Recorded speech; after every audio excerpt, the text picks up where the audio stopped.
வணக்கம் நண்பர்களே. கீழே வந்து ஒரு அற்புதமான சிவன் கோயில் இருக்குது. திருப்பர சுந்தரி அன்னை உடனாய பக்த வத்சலேஸ்வரர்னு பேர் இந்த சுவாமிக்கு.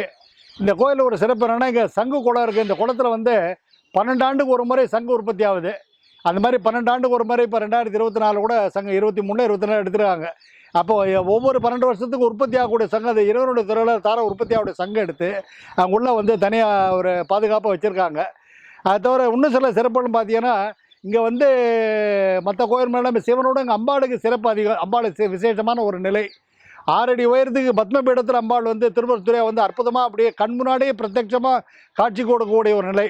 திருப்பரந்துரை அன்னைக்கு வந்து தமிழ்நாட்டில் 7 சிறப்பான கோயில்கள் இருக்குது. அதில் முதன்மையானதும் பழமையானதும் இப்போ நம்ம இருக்கக்கூடிய இந்த திருக்கழுக்குன்றக்கூடிய இந்த பக்த வத்சலர் கோயில் இருக்கக்கூடிய திருப்பரந்துரை அம்மன் சன்னதி அற்புதமான திருக்கோவில். அதே மாதிரி இங்கே காஞ்சி மகா பெரியவர் வந்து 4 கோயில்களுக்கு அம்மன் கோயில்களுக்கு வந்து இது மாதிரி சக்கரம் பண்ணி கொடுத்துருக்கார். கொல்லூர் மூகாம்பிகை, அப்புறம் வந்து காஞ்சி காமாட்சி, அப்புறம் திருவானைக்காவலர் கூட அகிலாண்டேஸ்வரர், அந்த மாதிரி இந்த கோயிலுக்கும் காஞ்சி மகா பெரியவர் வந்து சக்கரம் பண்ணி கொடுத்துருக்கார். 4 கரங்களோட பத்மபீடத்தில் கிரீடத்தோடையும் இதயத்தில் சக்கரத்தோடையும் காட்சி கொடுக்க அற்புதமான திருமேனி. அப்புறம் இங்கே வந்து இது வந்து மூலிகைகளால் செய்யப்பட்ட விக்கிரகன்றதுனால வந்து நாள்தோறும் அபிஷேகம் கிடையாது. அம்மனுக்கு பாதத்துக்கு மட்டும்தான் அபிஷேகம் பண்ணாங்க. அப்புறம் கன்னிராசிக்காரங்களுக்கு இது பரிகார ஸ்தலமாக சொல்லப்படுது. இங்கே இருக்கக்கூடிய இந்த திருப்பர சுந்தரி அன்னை உடனாய இந்த பக்தவத்சல பெருமாள் கோயிலுக்கு வந்து நம்ம கன்னிராசியில் இருந்தவங்க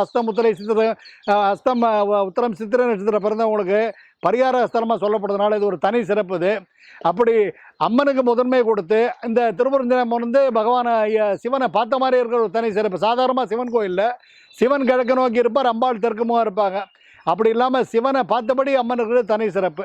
அப்பேற்பட்ட 6 அடி உயரத்துக்கு கருணையே வடிவான பார்க்க கண்ணு முன்னாடி அப்படியே அம்மன் வந்து ஒரு மடிசார் போட்டுன்னா எப்படி ஒரு பிரத்யட்சமாக இருந்து எப்படி ஒரு உணர்வு ஏற்படுமோ அப்படி ஒரு தெய்வீக உணர்வு ஏற்படுது. அப்புறம் ஒவ்வொரு தூண்களையும் வெளிப்பிரகாரத்தில் அர்த்தமண்டபம் மகாமண்டபத்தில் பிரமாதமான கலை சிற்பங்கள் இருக்க தூண்கள் இருக்குது.